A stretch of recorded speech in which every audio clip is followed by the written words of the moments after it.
Hola y bienvenido a PBZ.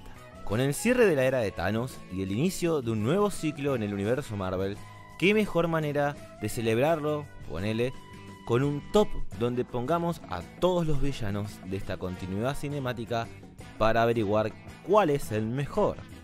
Dios mío, va a ser como de 20 minutos el video, ¿no? El que abre este ranking es por lejos uno de los peores villanos, no solo del MCU, sino que nos atrevemos a decir del cine en general.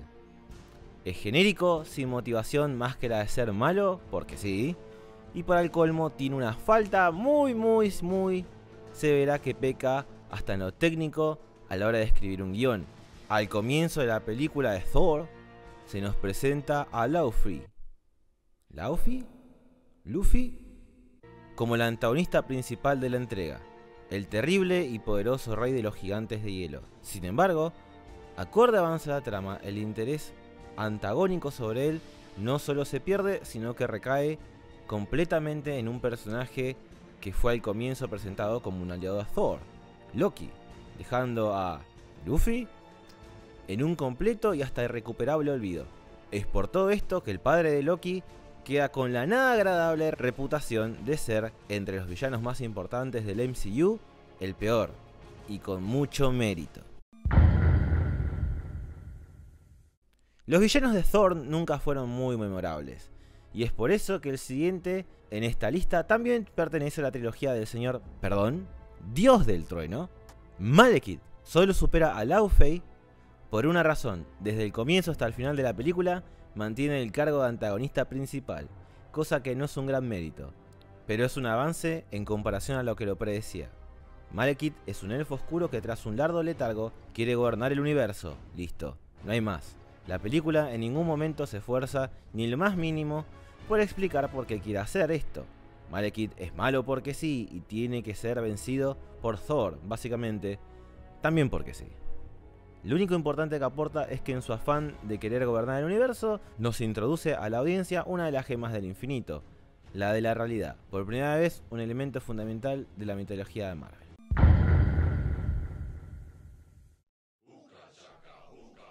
Ahora le toca al malo de Guardianes de la Galaxia, una película que habría sido perfecta si no fuera por el vacío de su villano. Ronan, el acusador, tiene el mismo problema que cualquier villano genérico. No tiene personalidad, su único motor es la maldad infundada. Hasta el mismo Thanos le dice en una línea que su política lo aburre. La película da un indicio muy chiquito de lo que motiva a Ronan en una disputa política entre él y su raza, los Kree, pero tampoco intenta demasiado en hacernos entender por qué lo hace. Para colmo, su personalidad tampoco ayuda, es malo y despiadado porque el guión así lo quiere y porque tiene que antagonizar contra los carismáticos y divertidos guardianes. Ni más, ni menos. La película de Hulk es por lejos la más olvidable de todas.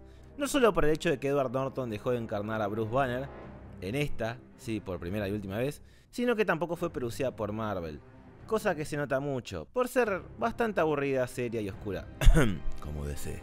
Emil Kronsky, el villano de esta entrega, es un militar estadounidense que por alguna razón termina siendo inyectado con el suero del super soldado y gracias al doctor... Yo no escribí este, lo estoy leyendo por primera vez. Y gracias al doctor... y gracias al doctor Mengeche se convirtió así en un Hulk más punk y bardero. ¡Eso sería terrible!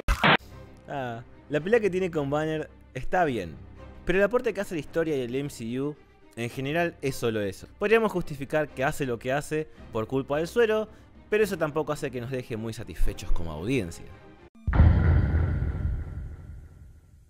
Para empezar, el personaje que interpreta Mikey Rourke Whiplash no se parece en nada a ningún personaje que haya tomado el mando de Whiplash en los cómics.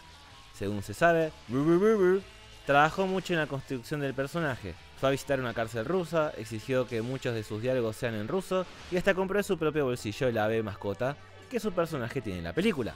Sin embargo, el departamento de edición decidió quitar todos los fragmentos en los que su personaje muestra algo de profundidad y esto se nota bastante. El villano de Iron Man 2 peca de unidimensionalidad y si bien la secuencia introductoria nos muestra las intenciones del mismo, esto queda opacado por cómo es resuelto el personaje a lo largo de la película. El mismo ha declarado que la culpa de que el personaje sea tan malo es única y exclusivamente de Marvel. En este puesto empieza el nivel de los villanos regulares y la villana secundaria de Guardianes de la Galaxia 2 es la primera en aparecer. La reina de los soberanos es presentada como villana apenas comienza la película, pero en ningún momento se establece que es la principal. Por la breve aparición que tiene, está bien. No se sabe mucho de ella, solo que su cultura no puede conseguir ningún tipo de insulto, por lo que las acciones de los héroes hacen que clame venganza contra ellos a toda costa.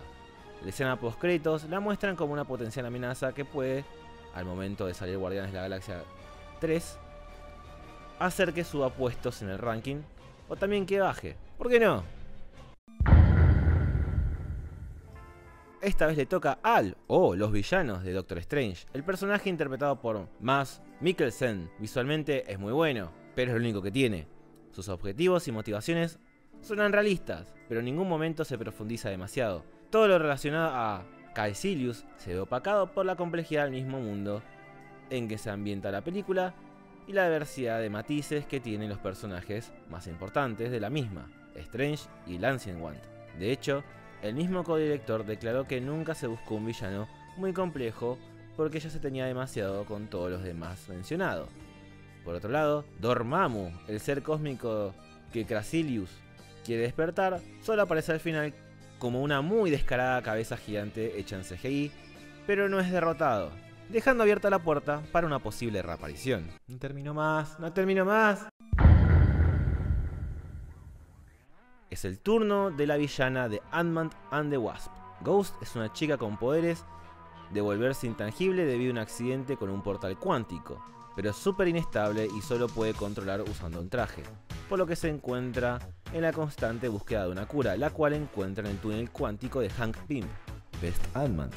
Es decente, antagoniza bien con los protagonistas en temática y poderes, pero es todo lo que tiene. Sin embargo, uno de los problemas más grandes que posee con respecto a otros villanos del MCU, sin contar la falta de personalidad y carisma, es que las consecuencias de lograr su objetivo son intrascendentes. Sí, absorber la energía del túnel y arruinar la única posibilidad de salvar a Janet es malo, pero eso solo afecta a Hope y a Hank, y nadie más.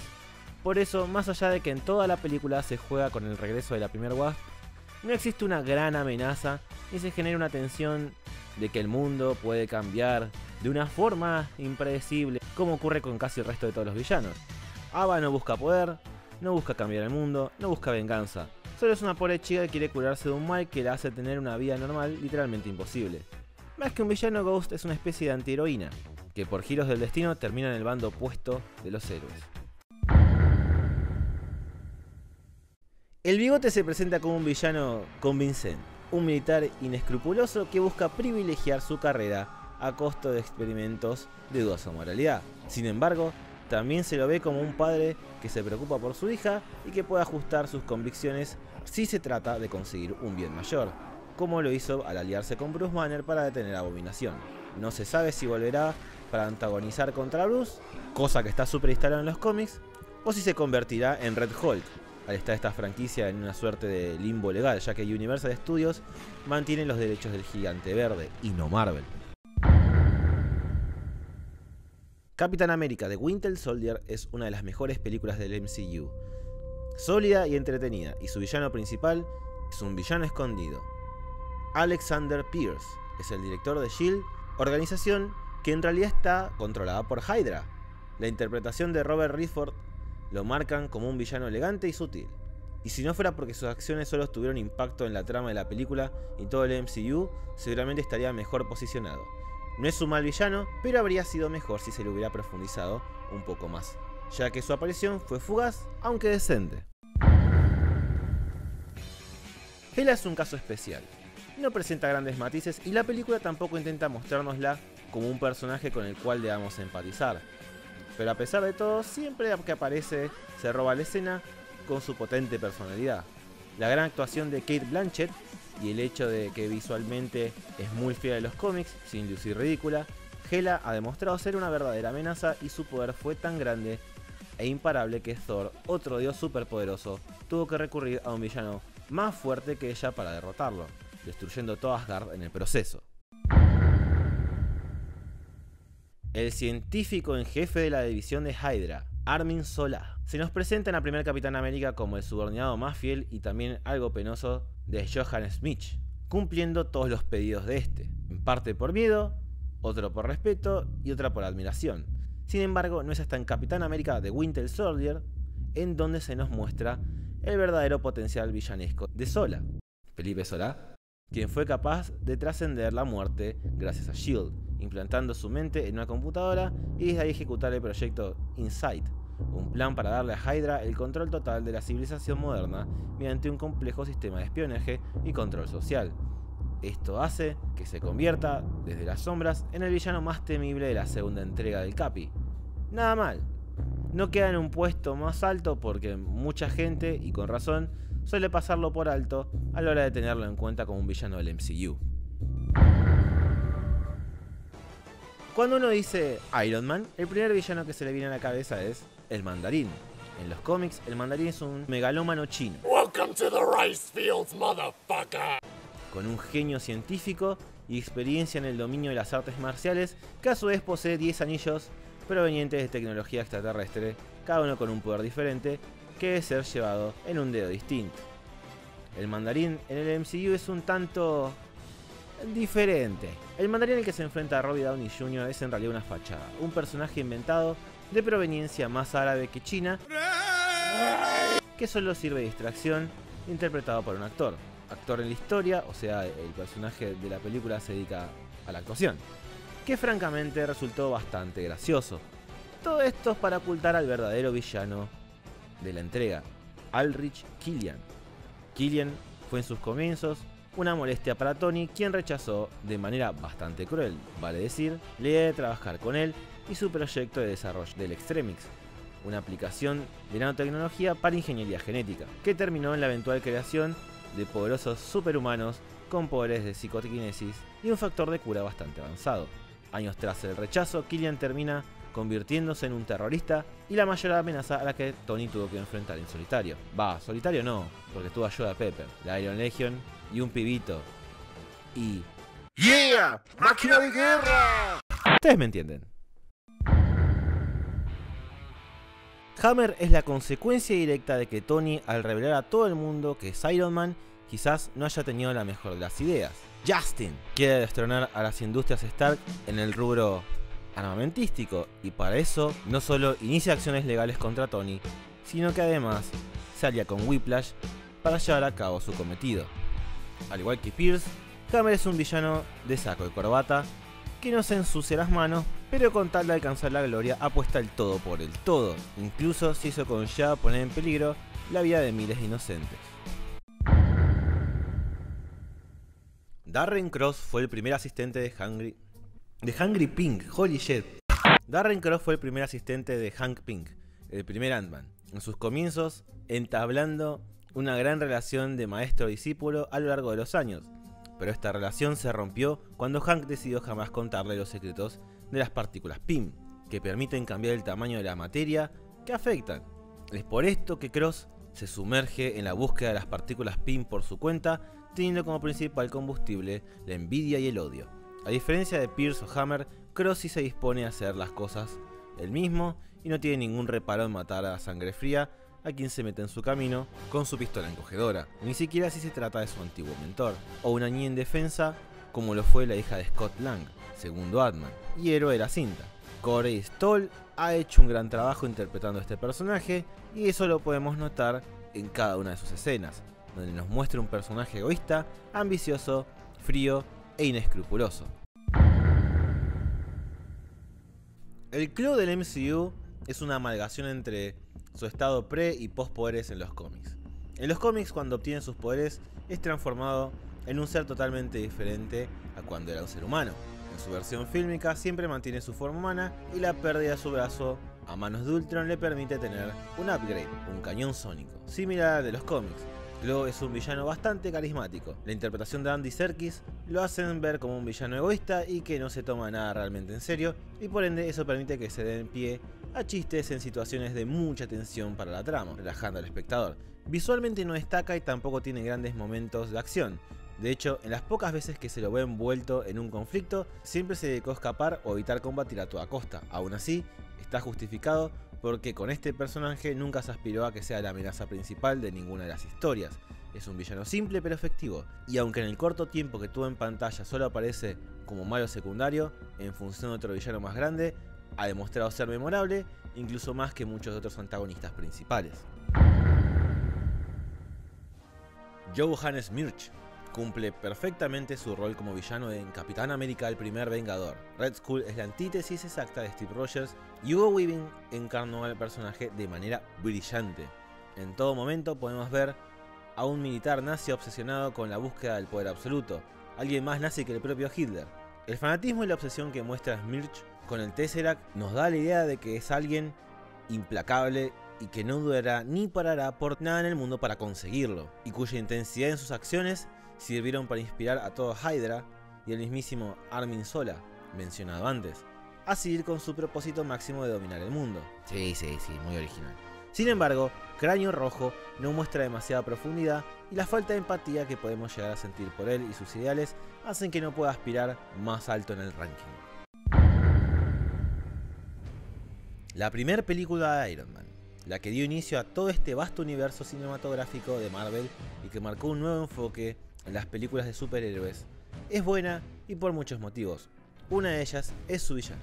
Obadiah Stane comienza siendo mostrado como un viejo amigo de Tony y mentor, pero de a poco nos vamos dando cuenta de que todo lo que le importa es quedarse con Industrias Stark, y que los años de amistad que tuvo con nuestro millonario playboy filántropo favorito no significaron nada para él, volviéndose un villano frío y ambicioso. Al final, Stane muestra su verdadero rostro, culminando con una puesta en marcha de una versión más poderosa y malvado del Iron Man Suite, el Iron Monger. Con la aparición de Obadiah, parecía que por fin las películas de superhéroes iban a contar con villanos que estuvieran más a la altura, pero resultó ser más una excepción que una regla en el MCU, sobre todo durante las primeras fases, y es por eso que Stane queda en un puesto bastante respetable. Dios, ¿cuánto falta? Este es un caso especial, ya que la película en donde esta raza tiene el papel de antagonista principal se sale un poco del molde de lo que venían haciendo las películas de Marvel. Para empezar, desde el comienzo de la cinta se nos plantea que ellos son los buenos y que los malos son los Skrull. De hecho, Capitana Marvel pertenece a su bando. Sin embargo, casi pasando la mitad de la película se nos revela que los Skrull solo buscan escapar de los Kree, volviéndose estos últimos en los villanos. Dicho de otra forma, la figura antagónica la tienen los Skrulls un tiempo y luego se la pasan a los Kree. A diferencia de otros casos como los de Ironmonger o Loki, que se van volviendo más oscuros acorde avanza la trama, los Kree y los Skrull cambian de función dependiendo de qué momento de la película se esté viendo. Es por eso que hasta se podría decir que el villano de la película sería el conflicto de la guerra más que algún bando en particular. Otro punto interesante es que no son un personaje en particular, tenemos varios que cumplen diferentes funciones. La inteligencia suprema claramente es la cabeza, pero quien se pelea con Carol es Young Rogue, que a su vez sigue órdenes de Ronan.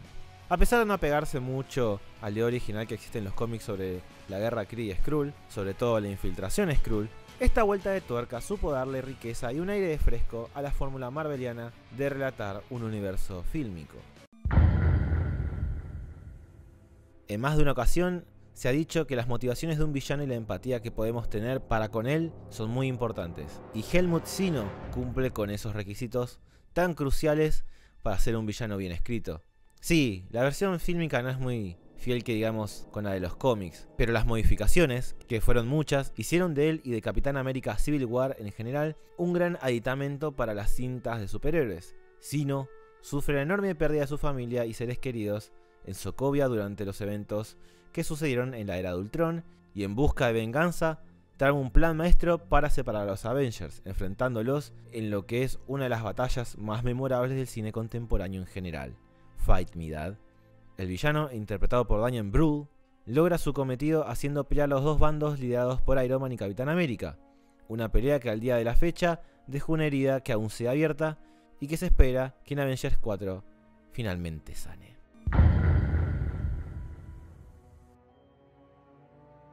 Adrian Thomas es una creación directa de los Avengers, más específicamente de Tony, cuando el control de daños de Stark y el gobierno le roba el trabajo a su empresa de salvamento que estaba operando sobre los daños que habían causado la batalla entre Loki y los Vengadores en Nueva York.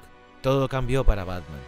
Su motivación es lisa y llanamente monetaria, pero no por eso es menos entendible. Él quiere seguir con su negocio porque quiere poder seguir manteniendo a su familia, pero se ve obligado, entre comillas enormes, a robar el armamento Chitauri que quedó después de la batalla e inició un emprendimiento de dudosa moral, estudiando y mejorando dicho armamento, para después venderlo, convirtiéndose así en el primer traficante de armas extraterrestres. Vulture funciona muy bien en la película en solitario de Spidey, ya que la enemistad que establece con Peter va más allá de la clásica dualidad héroe-villano, sino que además pasa por un plano familiar y tras un muy destacable plot twist, Parker y Toomes se entera que son yerno y suegro, respectivamente, al ser Vulture el padre del interés romántico de nuestro nalgón trepamuros en esta cinta, generando más tensión en su ya antagónica relación, potenciando más el drama adolescente que Spider-Man Homecoming se preocupa tanto en desarrollar. Hay cierto debate sobre la eficiencia que tuvo como villano Ultron. Muchos dicen que para ser el antagonista principal de la segunda entrega de Marvel Avengers, luego de haber tenido a Loki como predecesor, fue bastante desatinado, sobre todo por cómo se nos presentó al robot. Ultron no termina de cerrar como una amenaza desmedida que se espera para la involucración del equipo de héroes más poderosos del planeta, y su personalidad charlatana tampoco ha tenido muchos adeptos. Pero más allá de eso, funciona.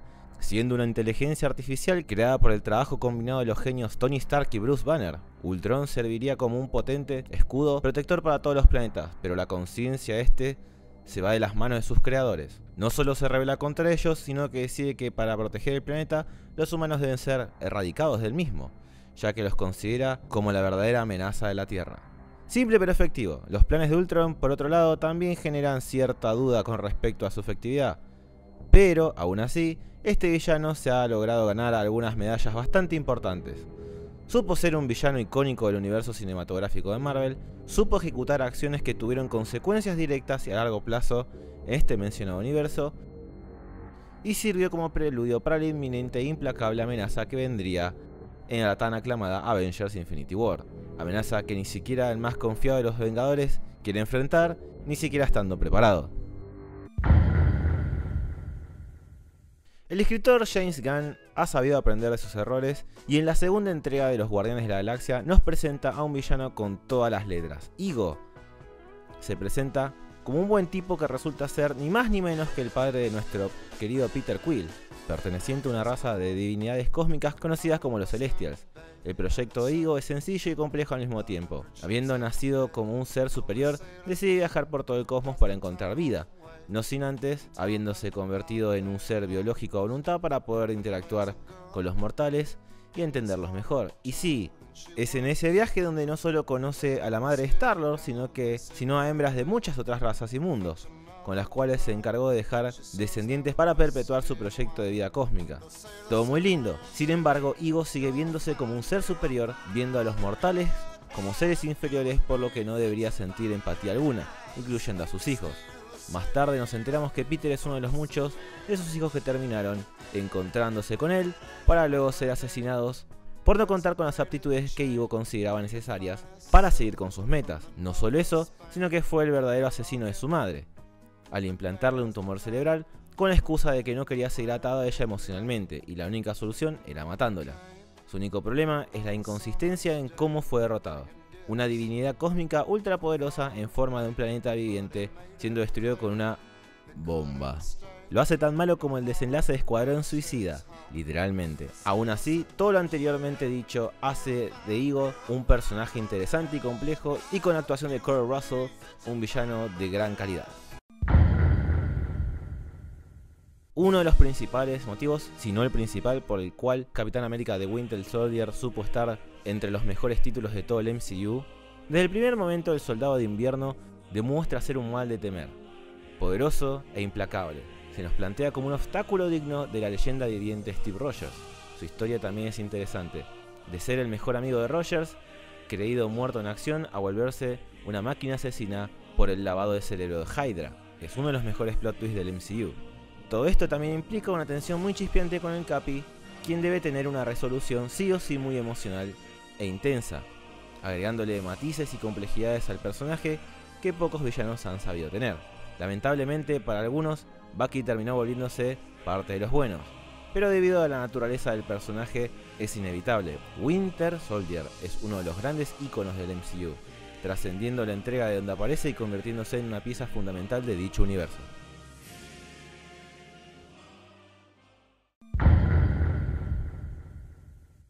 El puesto de bronce llega para el villano más icónico por lejos de todo el MCU. Al igual que su hermana Hela, Loki siempre que aparece se roba la escena. Es el personaje que le roba el papel antagónico a Laufey en la primera Thor y es el formador del mayor plot twist de la segunda. Esto sin mencionar que es el villano de la primera Avengers. Loki es carismático, cínico, inteligente, envidioso, egoísta y también bastante inseguro. Pero también puede ser bondadoso si se lo propone. El dios de las travesuras es sin lugar a dudas el engranaje que mueve gran parte de los mecanismos de la primera fase, siendo su intervención fundamental para plantear varios puntos importantes de la misma, y de todo el universo cinematográfico en general. Todo esto sin perder en ningún momento su chispa y encanto personal. A diferencia de otros villanos, Loki también puede prestarse para darnos escenas de comedia sin dejar su esencia villanesca tan carismática. Algo que no muchos malos pueden darse el lujo de hacer. Tantos matices presentes en él nos deja un personaje del cual siempre queremos seguir viendo más y que incluso siendo malo, como audiencia, no se nos siente como alguien que no sea querible. El malo más malo de los malos del MCU llega en el puesto de plata, Thanos. Es por muchos motivos uno de los personajes más emblemáticos de Marvel y en el MCU esto no es diferente. Desde el final de la primera fase, el Titán Loco es una amenaza inminente que está a la espera de hacerse presente para arrasar con todo a su paso. Es la gran amenaza a la cual Tony teme tanto en la película de Ultron, sin siquiera saberlo, y es el motor principal del MCU desde el final de la fase 1, hasta por lo menos el final de la 3, algo que ningún otro villano tiene el mérito de lograr. Pera de Escroto mueve los hilos desde las sombras, es el benefactor de Loki y Ronan, y hasta se decide a empezar a tomar cartas en el asunto por cuenta propia. Se presiente que es uno de los mayores peligros que el universo puede enfrentar. El Señor Oscuro posee una fuerza formidable, siendo capaz de derrotar a Hulk y Thor sin problemas, y obligando a Iron Man, Spider-Man, Doctor Strange y los Guardianes de la Galaxia a unir fuerzas para detenerlo, cosa que para el colmo no logran. La versión fílmica difiere mucho de su versión en papel. En los cómics, el accionar a Thanos es bastante egoísta y simple, mientras que en la pantalla grande son más filántropos, si se quiere. Aún así, su meta sigue siendo la misma, reunir las gemas del infinito para poder erradicar la mitad de la vida en el universo. En los cómics lo hace para enamorar a la entidad conocida como la muerte, y en el cine para traer equilibrio y paz a un desgastado universo. Thanos a su vez es el productor de varias tragedias para muchos personajes, tanto como Nebula, Gamora o Drax, y en Infinity War lo es para muchos personajes más. Su poderío también se ve reflejado en la galería de esbirros que comanda, todos poderosos, que requieren el trabajo en conjunto de más de un Avenger para vencer. Infinity War podría ser considerada una película de Thanos, donde se nos muestra todas las capas del personaje, y según se sabe en la versión Blu-ray, tiene muchas escenas más de esto, formándolo como un villano lleno de aciertos y contradicciones personales que nos hacen entenderlo e incluso más de uno justificarlo. Por si fuera poco, Thanos es, a la fecha, el único villano en no ser derrotado en la película donde aparece. El Titán Loco logra su cometido llevándose con él a muchos otros personajes y tiene consecuencias directas para el futuro de toda la franquicia que no pueden dejarse desentendidas bajo ningún aspecto. Es por esto y seguramente muchas cosas más que se verán en Avengers 4 que Thanos tiene su muy bien merecido segundo lugar en el ranking. Llegamos al primer lugar. Muchos ya deben haber adivinado de quién se trata, mientras que otros se preguntan ¿quién puede estar por encima de los icónicos Loki y Thanos? Hay un villano que lo supera, y a pesar de haber tenido una aparición breve en el MCU, ha sabido mantenerse en la prosperidad del mismo. Hablamos de nada más y nada menos que de Eric Killmonger. Sí, el villano principal de la aclamada Black Panther ha sido claramente el mejor villano que el MCU ofreció hasta la fecha. ¿Pero por qué, Tony? Vamos por partes. Eric Stevens es un Wakandahin, ¿se dice así? ¿Fue racista? Es un Wakandahin criado en Estados Unidos. Su padre, Non Jobu, fue asesinado por T'Chaka, el padre de T'Challa, el actual Black Panther, cuando Eric era apenas un niño. Así, con el objetivo principal de la venganza, Eric se embarca en una odisea para convertirse en un gran guerrero, uniéndose al ejército americano, y así contar con los recursos necesarios para poder hacer frente al rey y quitarle el trono. Hasta acá, nada fuera de lo común. Decente, sí, pero nada loco. Sin embargo, Eric descubre un propósito mayor y más noble. En sus años de entrenamiento, que le sirvieron para ganarse su apodo de Killmonger, por su brutalidad para con sus enemigos, se da cuenta de que el pueblo africano sufre muchas injusticias alrededor del mundo, y sabiendo lo poderoso y avanzado que es Wakanda, se propone, una vez haberse hecho con el trono, abrir Wakanda y proveer toda la ayuda posible a sus coterráneos. Eso sí está muy bien. Obviamente, como todo villano, sus métodos tienen que ser cuestionables, pero su propósito final es más que entendible y de hecho casi lo logra. Es verdad que el MCU cambió algunas cosas con respecto a los cómics, pero el resultado final cumple y supera las expectativas de lo que se esperaba de un villano bien construido. Finalmente, lo que hace a Killmonger digno de este lugar es que, si bien es derrotado, sus ideales logran trascender, haciendo que T'Challa empatice con él y le dé la razón, llevando él mismo a cabo el plan de abrir Wakanda al final de la película, algo que ningún villano del MCU había logrado hasta ese momento. Es por esto, y por la gran interpretación de Michael B. Jordan, que el chocolatón se gana, y bien merecido, el puesto como mejor villano del universo cinematográfico de Marvel. Wakanda Forever. Y para vos, ¿cuáles son los 5 villanos más zarpados de Marvel? Ah, boludo, qué raro se siente leer el guión de otras personas.